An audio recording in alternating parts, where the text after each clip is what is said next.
Бүгүн биздин темабыз инерция, инерттүүлүк, Ньютондун биринчи закону.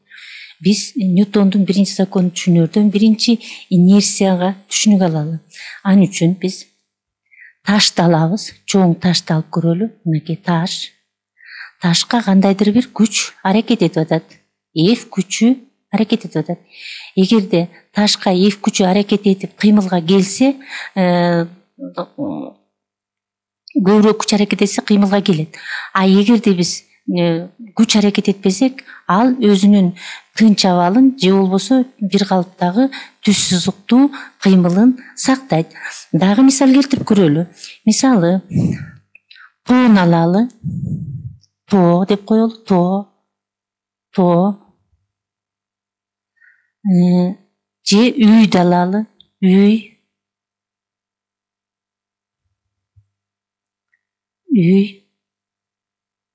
Же бакты алып көрөлү. Бак.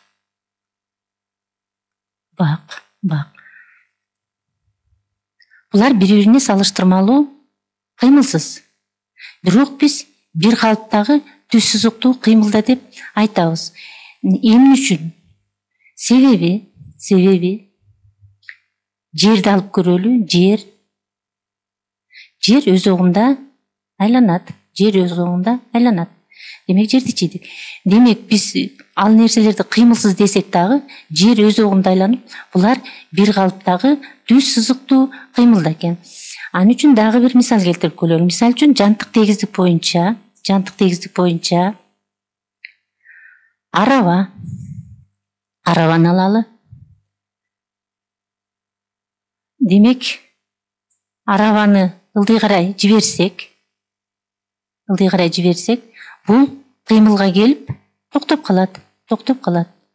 Биз араваны өзүбүз кыймылсыз деп эсептесек дагы, арава бир калыптагы түз сызыктуу кыймылын улантат. Себеби жер өз огунда айланып атат. Биз ошондо мындай жыйынтыкка келебиз.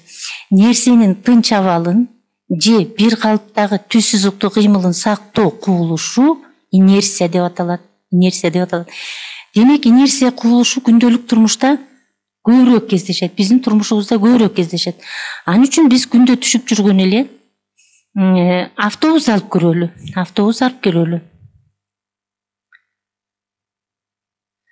Автобус кыймылда кетип баратып, катуу кыймылдап барат, токтоду. Токтогондо ичиндеги элдер каякты көздөй кыймылдайт. Алдыны көздөй, катуу келип токтогондо алдыны көздөй умтулуп атат. Мисалы үчүн могу жерде элдин баары алдыны көздөй умтулуп атат. А эгерде ордунан туруп кыймылдаганда, катуу кеткенде, анда элдин баары артты көздөй кыймылдап атат. Демек, бул жерде кыймылга карама каршы багытта элдер кыймылга келип атат. Демек, бул жерден биз ушу жерден эле ата баланы карап көрөлү. Ушул автобустун ичинде ата бала отурат. Мисалы үчүн атасы 80 килограмм деп коелу салмагы. Ал эми баласы 40 килограмм. Демек, эми карап көрөлү. Эгерде атасы менен баласы отурганда экөө машина токтогондо алдыны көздөй умтулду, кимиси көбүрөөк алдыны көздөй умтулду деп ойлойбуз. Мында баласы атасына караганда көбүрөөк алдыны көздөй умтулду. Себеби атасынын салмагы чоңураак, а баласынын салмагы кичирээк. Демек, бул жерде инерттүүлүк деген түшүнүктү алабыз. Канчалык инерттүүлүгү чоң болсо, ошол тең салмактуулугун көбүрөөк сактайт. Мисалы үчүн атасынын инерттүүлүгү чоң, ал эми баласынын инерттүүлүгү азыраак. Ошондой эле дагы бир мисал келтирип көрөлү. Мисалы үчүн машина ири сызык боюнча кыймылдады деп коелу. Анда машина оңго бурулса, элдер солду көздөй бурулат. А эгерде машина солду көздөй бурулса, элдер оңду көздөй бурулуп атат. Мында деле ошо баласы менен атасын салыштырып карап көрөлү. Мында дагы атасына караганда баласы көбүрөөк кыйшайып атат. Мында дагы баласынын инерттүүлүгү азыраак, атасынын инерттүүлүгү чоңураак болуп атат.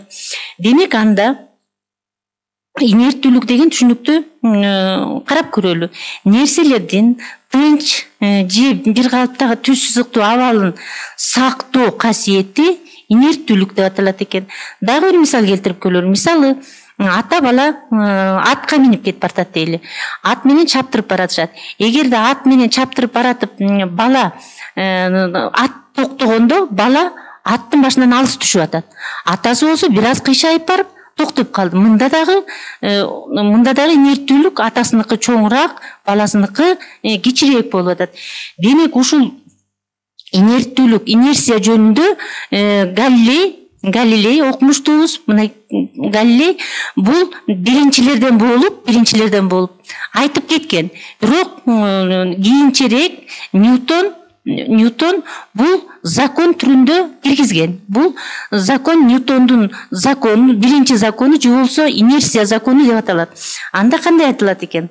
Нерсеге башка нерселер таасир этпесе, ал тынч абалын же болбосо бир калыптагы түз сызыктуу кыймылын сактайт дейт.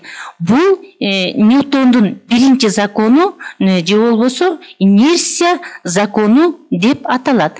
Демек биз бүгүн инерттүүлүк жана инерция закону жөнүндө түшүнүк алдык. Демек канчалык массасы чоңураак болсо, ошол нерсе көбүрөөк инерттүүлүккө ээ болот экен. Ал эми массасы азыраак нерселердин инерттүүлүгү аз болот экен. Демек мында жыйынтыктап келгенде биз кандайдыр бир каалагандай нерсеге таасир этпесек, ал өзүнүн бир калыптагы тынч абалын же болбосо бир калыптагы түз сызыктуу кыймылын сактайт. Түз сызыктуу кыймыл дегенди түшүндүк. Демек биз кыймылсыз деп элестетсек дагы жер өз огунда айлангандыктан ал түз сызыктуу кыймылда. Демек жыйынтыктап айтканда нерсе бир калыптагы түз сызыктуу кыймылын сактайт же тынч абалын сактайт. Бүгүн биз инерттүүлүк жана Ньютондун закону жөнүндө түшүнүк алдык.